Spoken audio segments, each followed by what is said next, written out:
Hey everybody, Ray here.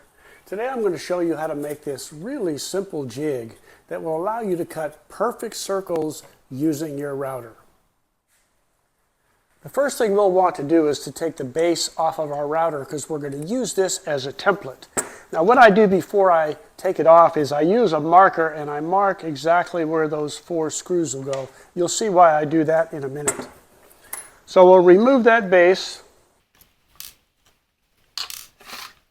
Now hopefully you can see the 4 marks that I made in my clear acrylic base. The next thing you're going to want to do is cut your new base to route your circles. Now I made mine 12 inches long and 4 inches wide. You can do that however you like, but this is probably about the minimum size. And with 12 inches wide, you can easily get yourself to about a 20-inch circle, which seems plenty large enough for me. Now next, what you'll want to do is center your acrylic base that came with your router on your board, making sure that it is centered this way. Now you can do a couple of things. You can mark where your center hole is, and in my case this is a 1 1/2 inch diameter hole. And then you can also mark where you need to drill for your screws. Once you've marked that, take it off, drill your 1 1/2 inch diameter hole, then inset the holes for the screws with a 3/8 inch bit. And then finish drilling through the hole with a 3/16 inch bit. Now what that's going to allow you to do is fit your screws in there, attach this back on top of your router, and your screws will be below the level of the bottom of your base here.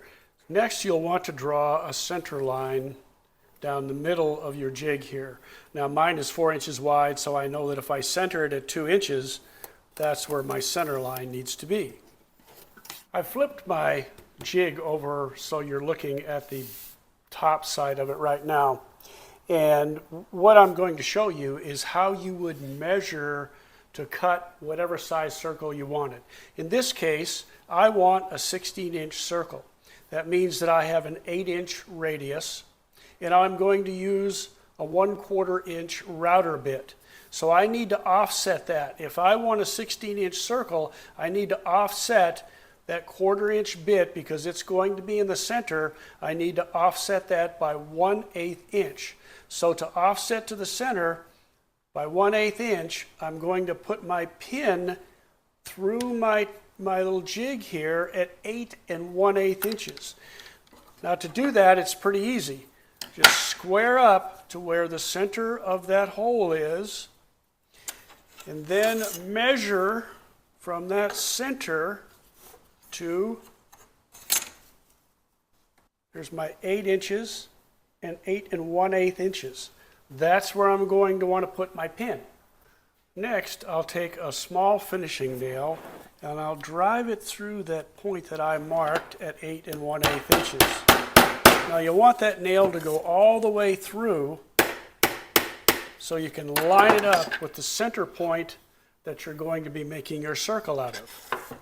So you can see that I've driven it through on the top here and then it comes out at the bottom. Now we will simply take our new jig and line it up with the holes, and it lines up perfectly because we used the original base as the template. And then we're going to go ahead and put our screws back in here.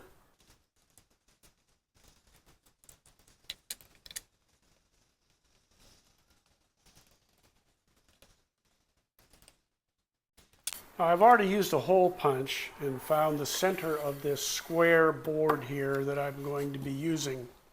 And I'm going to cut a circle out of it, and it'll eventually be made into a Lazy Susan that will fit on a dining room table.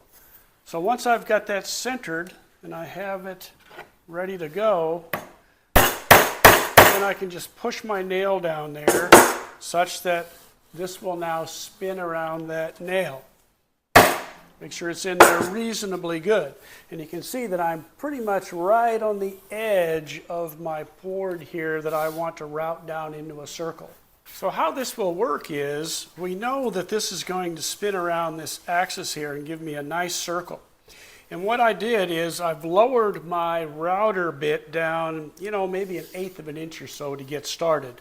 So I'm going to lift it up just very slightly, and then I'll start it, and then I will do my first pass around.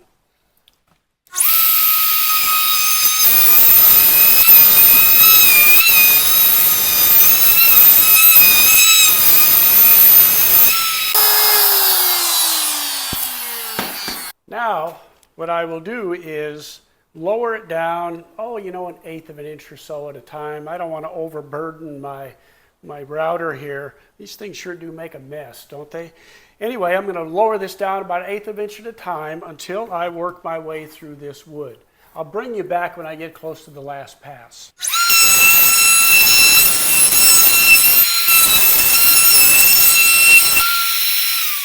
All right, so we got ourselves a nice, perfectly round circle here. I measured it. I am about a 1/16 over the 16 inches where I wanted to be. That's close enough for me. As I said, this will be used for a Lazy Susan. So a tip that I will give you is you want this to try to remain as stable as you can while you're running that router around it. So what I did was I took 2 scraps of wood. I placed one here and placed another one here.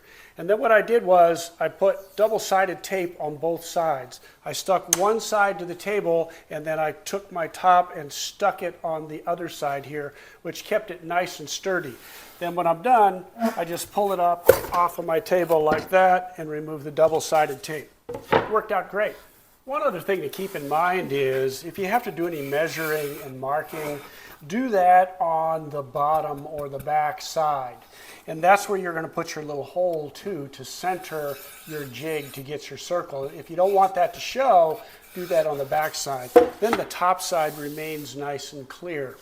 And what I told you I'm going to do is to use this as a Lazy Susan. You can see that this is a little bit bigger. This was the size that my wife wanted. It's 14 inches. It's got a bit more color in it because I used some orange in here. I used some Purple Heart, some oak, and some walnut. And it came out really pretty. And you can get these little Lazy Susan wheels at Home Depot or Lowe's, or order them online. And they're really easy to install. And it makes for a nice little feature on your table. Hey, I hope this video was helpful to you. If it was, don't forget, hit me with that thumbs up. I always appreciate it. And if you'd like to, subscribe for more videos like this. I'll see you on the next video. Thanks for watching.